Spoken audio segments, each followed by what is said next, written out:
Hai teman-teman, perkenalkan aku Malita. Hari ini aku mau share ke teman-teman semua hal paling penting yang perlu teman-teman ketahui sebelum melanjutkan studi atau tinggal di Korea Selatan. Mungkin di antara kalian masih ada yang belum bisa bahasa Korea, tetapi sedang mempersiapkan untuk melanjutkan studi atau belajar bahasa Korea di Korea langsung. Dan mungkin ada juga yang sedang mempersiapkan untuk mengikuti tes bahasa Korea.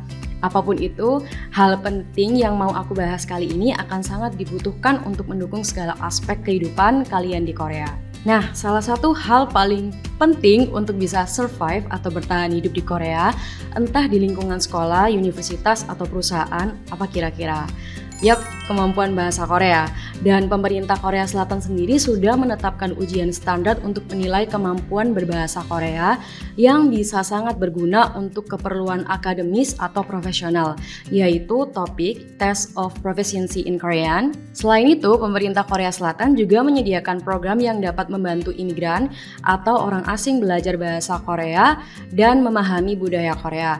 Program ini gratis tanpa dipungut biaya. Namun untuk ujiannya ada biayanya. Program ini adalah program KIIP, Korean Immigration and Integration Program. Apa sih bedanya TOPIK dan KIIP? Yuk kita bahas. Pertama, TOPIK dan KIIP ini sama-sama penting untuk mendukung kehidupan kita di Korea. Mulai dari apply untuk kerja part-time, paruh waktu, apply ke universitas setelah sekolah bahasa, apply visa, dan lain-lain. Umumnya, kalau untuk melanjutkan studi dengan program bahasa Korea, universitas akan meminta kita untuk menyertakan sertifikat TOPIK minimal level 3 atau 4, tergantung dari universitas masing-masing dan program atau jurusan yang dipilih ya. Sertifikat TOPIK memiliki masa berlaku selama 2 tahun dari tanggal pengumuman hasil tes keluar. Sedangkan KIIP tidak memiliki masa berlaku dan akan berlaku seumur hidup. Namun berbeda dengan TOPIK yang mana kita bisa langsung daftar tes tanpa wajib mengikuti kelas bahasa, program KIIP mengharuskan kita untuk mengikuti kelas bahasa dan budaya yang sudah disediakan dan ditentukan. Barulah kita dapat mendaftar dan mengikuti tes akhir. Total jam untuk mengikuti kelas KIIP juga berbeda-beda tergantung dari level program, mulai dari level 0 sampai dengan level 5. Untuk mengetahui level kelas sebelum program dimulai, kita juga wajib untuk mengikuti placement test atau tes penempatan. Dan apabila kita sudah memiliki TOPIK level 4 ke atas, kita bisa langsung mendaftar kelas KIIP di level 5. Level 5 ini merupakan level terakhir KIIP ya teman-teman. Nah, kalau TOPIK, sistem ujiannya gimana ya? TOPIK sendiri itu dibagi menjadi 2 macam level tes. Yang pertama, TOPIK 1 yang terdiri dari level 1, 2, dan TOPIK 2 dari level 3 sampai level 6. Untuk TOPIK 1 ini lebih ditunjukkan untuk pemula, sedangkan untuk TOPIK 2 itu ditujukan untuk level menengah sampai lanjutan.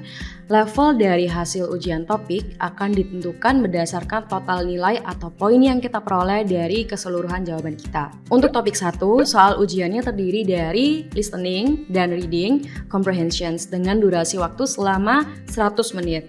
Untuk TOPIK 2, soal ujiannya terdiri dari listening, writing, dan reading comprehensions dengan durasi waktu pertama untuk listening dan writing 110 menit. Istirahat dan kemudian dilanjut dengan reading comprehension selama 70 menit. Untuk tes TOPIK 1, soal ujian terdiri dari 30 soal pilihan ganda untuk listening dan 40 soal pilihan ganda reading comprehensions.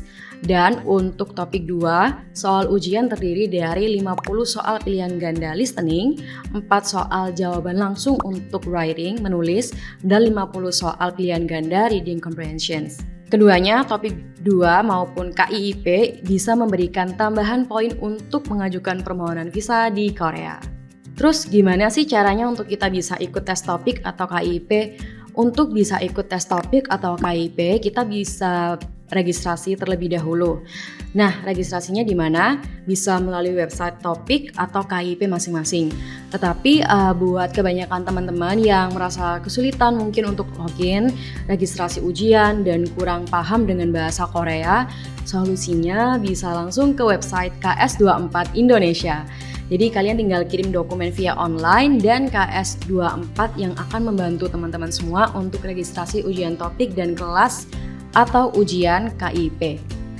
Oh ya, sebelum kalian daftar, Kalian bisa juga loh tanya-tanya terlebih dahulu ke tim KS24 dalam bahasa Indonesia. Jadi nggak perlu khawatir dengan alasan kendala bahasa Korea ya.